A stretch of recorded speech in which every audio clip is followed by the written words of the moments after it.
माताओं, आदि जगतगुरु शंकराचार्य भगवान ने एक स्तोत्र लिखा, निर्वाण षटकम, 6 श्लोक हैं इसमें, 6। मैंने पहला सुनाया। मैं मन नहीं हूं, मैं बुद्धि नहीं हूं, मैं चित्त नहीं हूं, मैं अहंकार नहीं हूं, मैं तेज नहीं हूं, मैं वायु नहीं हूं, मैं आकाश नहीं हूं, तो मैं कौन हूं? चिदानंद रूपः शिवोऽहं शिवो। हम लोगों का वास्तविक परिचय है, एक बार जरा मेरे साथ बोल लीजिए, चिदानंद रूपः शिवोऽहं शिवोऽहं। किसको दंड दोगे भाई? अरे इतनी बात सुना, राजा कूद गया पालकी के नीचे, महाराज तो कोई ज्ञानी व्यक्ति लगता है, कोई ज्ञानी व्यक्ति।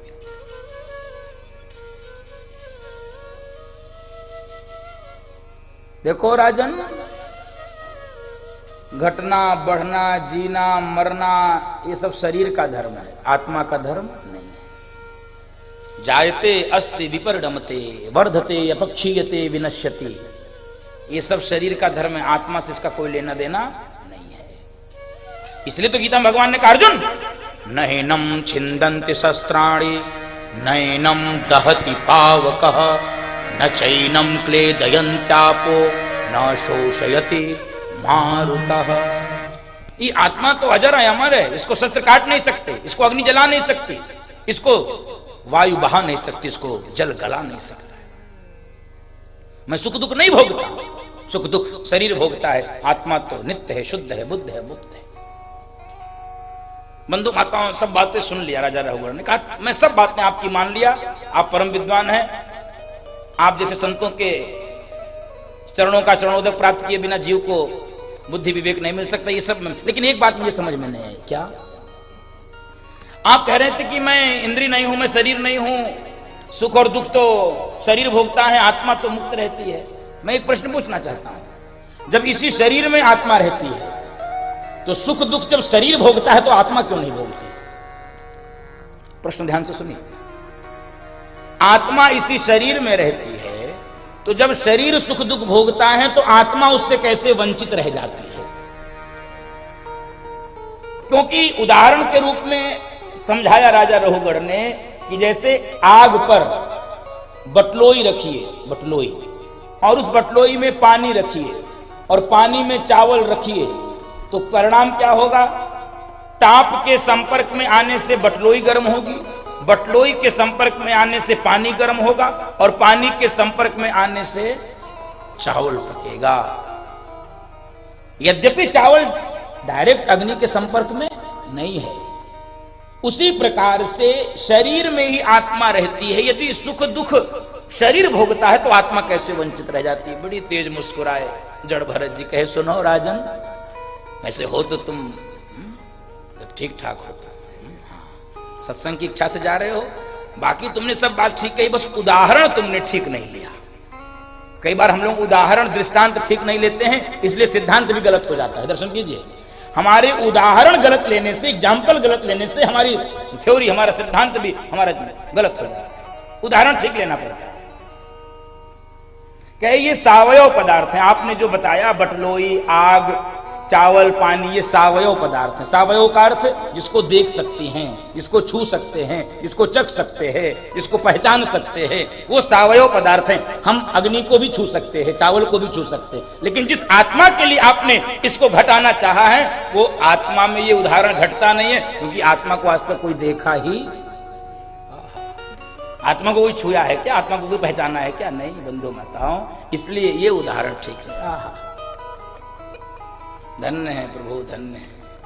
और सुंदर भवाटवी का वर्णन किया है बंधु माताओं। और राजा रघुगढ़ को दिव्य उपदेश जड़ भरत जी ने दिया है। और राजा रघुगढ़ ने यही बात कही है, जब तक आप जैसे महापुरुषों के चरणों का रज हमारे सिर माथे पे नहीं होगा, तब तक बिनु सत्संग विवेक न होई, बिनु सत्संग विवेक न होई।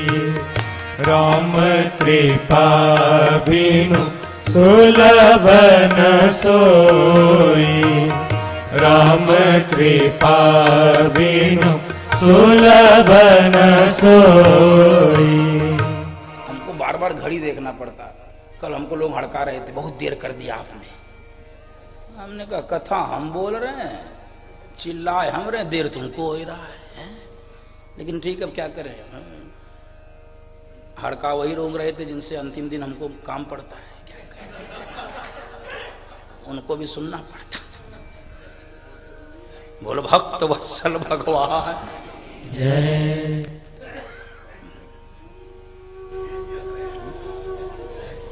मुकेश जी हंसे।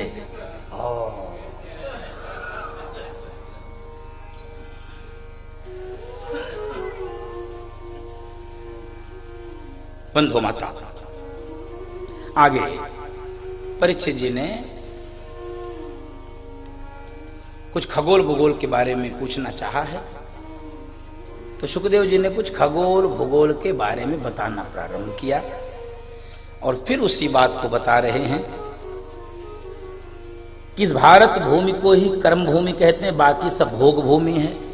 और भगवान नर नारायण बद्री विशाल में विराजमान हैं। देवर्षि नारद सहित समस्त भारतीय उनकी आराधना करते हैं। और जब जब धरती पे पाप बढ़ जाता है, तब तब भगवान इस पर अवतार लेने के लिए आते हैं। जब जब होई धर्म के हानि,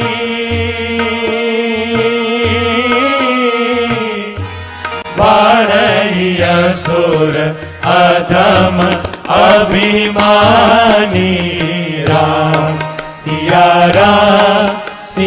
राम जय जय राम, राम सिया राम जय जय राम। इसलिए धर्म की स्थापना के लिए जब जब आवश्यकता पड़ी है, तब भगवान भारतवर्ष में अवतार लेते हैं। इसलिए भारत कौन सी भूमि है? कर्म भूमि है, धर्म की भूमि है। इसलिए एक बार भारत की वंदना झूम के गाया जाए। जहाँ डाल डाल पर सोने की चिड़िया करती है बसेरा, वो भारत देश है मेरा, वो भारत देश है मेरा। जहाँ सत्य अहिंसा और धर्म का पग पग लगता डेरा, वो भारत देश है मेरा, वो भारत देश है मेरा, वो भारत देश है मेरा, वो भारत देश है मेरा। ये धरती है जहाँ ऋषि मुनि जपते हरि नाम की माला, हरिओ हरिओ हरिओ हरिओ। जहाँ हर बालक एक मोहन है और राधा एक बाला, और राधा एक बाला। जहाँ सूरज सबसे पहले आकर डाले अपना डेरा, वो भारत देश है मेरा, वो भारत देश है मेरा। जहाँ सत्य अहिंसा और धर्म का पग पग लगता डेरा, वो भारत देश है मेरा, वो भारत देश है मेरा, वो भारत देश है मेरा, वो भारत देश है मेरा। जय भारती जय भारती जय भारती जय भारती जय भारती जय भारती माता की जय। भारत की वंदना गाई गई है, विष्णु पुराण में भी गाया गया। गायन्ति देवा किल गीत कानी, धन्यास्तु ते भारत भूमि भागे। स्वर्गापवर्गा स्पद हेतु होते, भवन्ति भूयः पुरुषाः सुरत्वा। अहो अमीशाम किम कार्य शोभनम। बंधु माताओं, अन्य लोकों का वर्णन कर रहे हैं सुखदेव जी।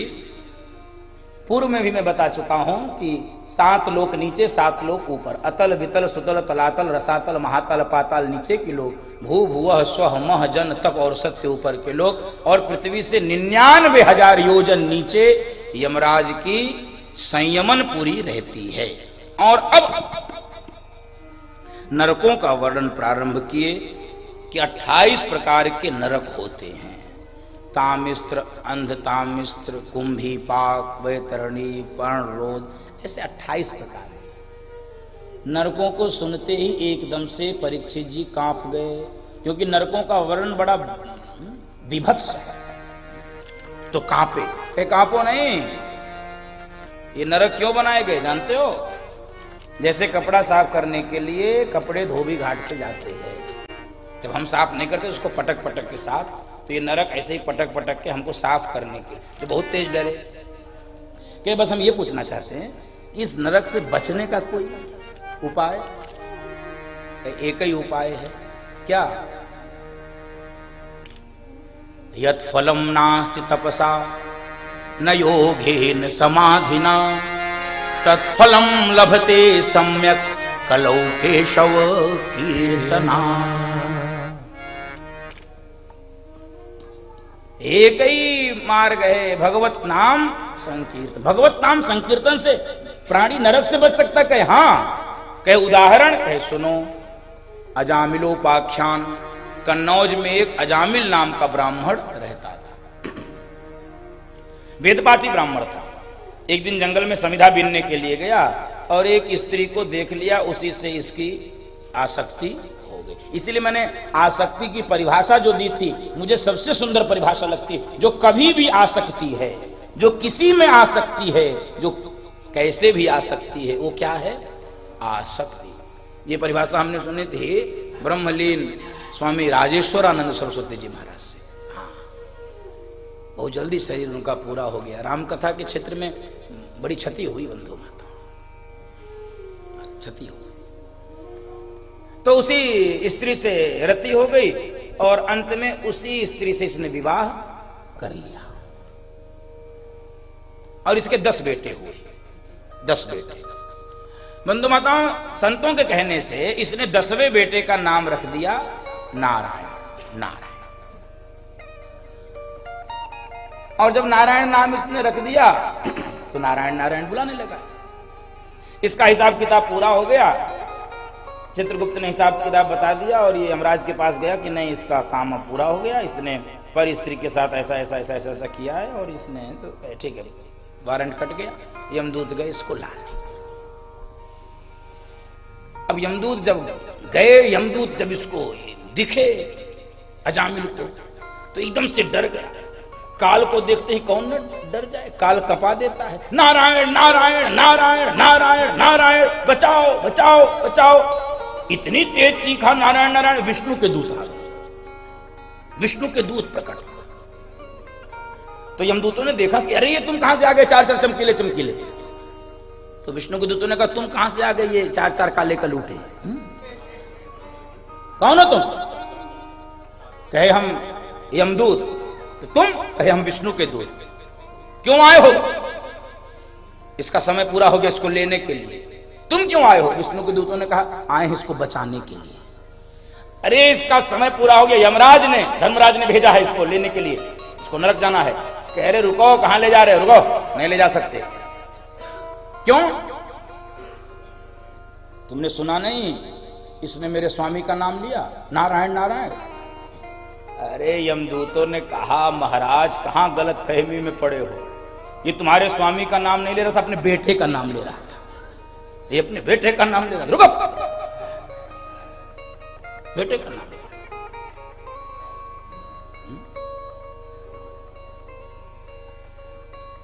बेटे का। तो ये यमदूतों से विष्णु के दूतों ने पूछा ये बताओ नारायण नाम पहले इसके बेटे का है कि मेरे स्वामी का? कहे नहीं है तो आपके स्वामी का। कहे बस बात खत्म। मेरे स्वामी का नाम है तो वस्तु ज्ञान की अपेक्षा थोड़ी रखती है। आग जानबूझकर छुओगे तो क्या होगा? जलोगे। और अनजाने में आग छू जाएगा तो माफ करेगा क्या आग? कि नहीं नहीं ये गलती से छू गया, जलाएगा। अग्नि का धर्म है जलाना और भगवान के नाम का धर्म है आपके पाप को जलाना। इसलिए भाय को भाय अनख आलस भाय को भाय अनख आलस नाम जपत मंगल दिशि दस नाम जपत मंगल दिशि दसहु। कैसे भी लो, तुलसी मेरे राम को रीझ भजो या, भूमि पड़े जामे सभी उल्टो सीधो। बोल भक्त वत्सल भगवान की जय, वृंदावन बिहारी लाल की जय। इसलिए हमारे स्वामी का नाम लिया। अब ये अजामिल तो ये कोने में खड़े होकर सुन रहा था विष्णु के दूतों और यम के दूतों का संवाद। ये तो तुरंत गंगा जी के किनारे भागा कि अरे बच गए, चलो जी सीधे भागो यहां से, हाँ भागो यहां से। और आकर यमदूतों ने काल दंड अपना फेंक दिया यमराज का, पकड़।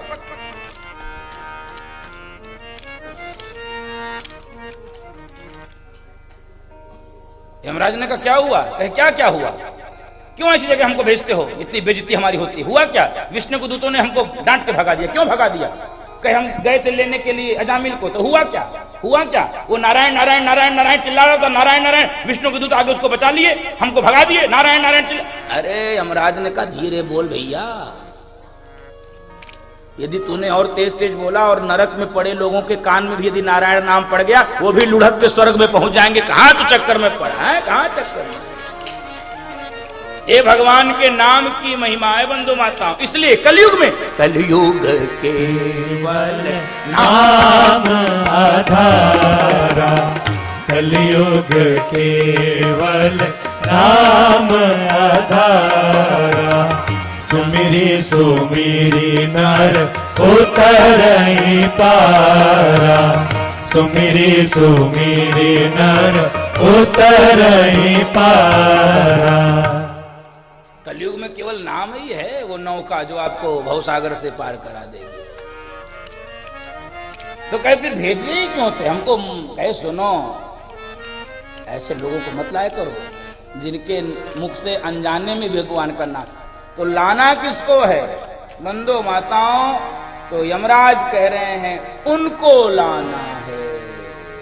जिह्वा न वक्ति भगवत गुण नाम ध्येयम्,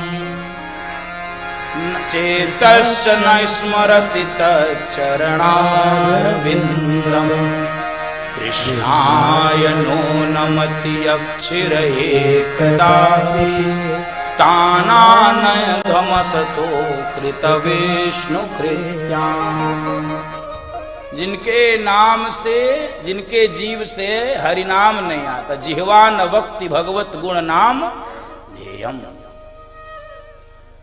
जिनका सिर भगवान के सामने, संतों के सामने झुकता नहीं है, उनको लाना है बंधु माताओं। इसलिए हम लोगों को ना ले जाएं यमराज। इसलिए बंधु माताओं क्या गाना है?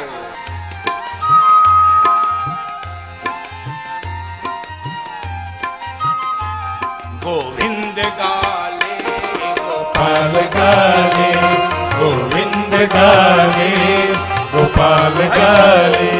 न भाई संभाले न बेटा संभाले, न भाई संभाले न बेटा संभाले।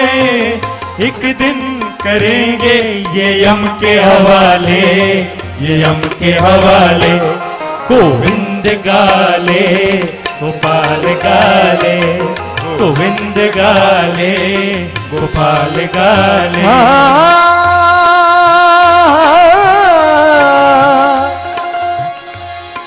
श्याम श्याम श्याम नाम रटत ही सब व्याधा मिट जाए। श्याम नाम रटत ही सब व्याधा मिट जाए। कोटि जन्म की आपदा मेरे श्याम नाम से ले गोपाल गाले, गोविंद गाले, गोपाल गाले। बोले श्याम सुंदर भगवान की जय। और बंधुओं माताओं, आगे सुखदेव जी महाराज परीक्षित से कह रहे हैं, एक बार देवताओं ने विश्व रूप को गुरु बनाया। एकदम से परीक्षित जी ने कहा, देवताओं के गुरु तो बृहस्पति हैं, उन्होंने विश्व रूप को क्यों बनाया? एक बार बृहस्पति जी का अपमान इंद्र ने कर दिया, और बृहस्पति जी का जब अपमान हुआ तो बृहस्पति जी छोड़कर देवताओं का साथ चले गए।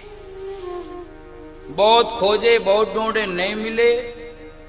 इन्होंने जाकर कहा कि क्या करें भगवान से, कि अब क्या करें? कि सुनो, जब तक देवगुरु बृहस्पति वापस तुमको न मिल जाए तब तक तुम विश्व रूप को गुरु बना लो। और विश्व रूप को गुरु बनाया।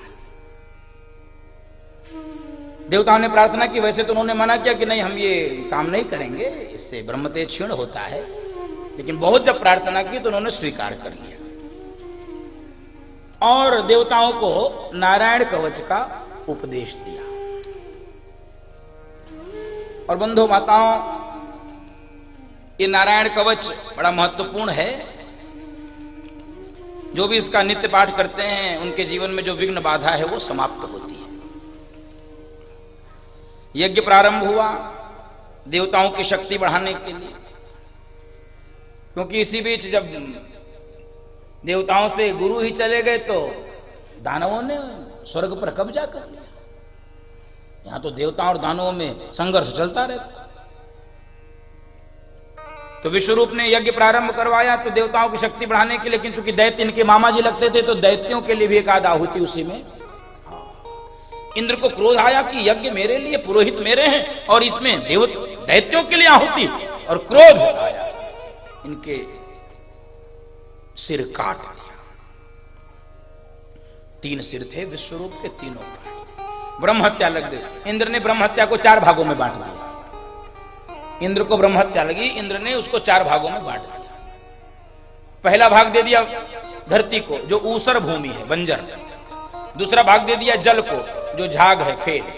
तीसरा वृक्ष को दे दिया, जो गोंद है, और चौथा स्त्री को दे दिया, जो रज के रूप में। 4 भागों में बांट दिया।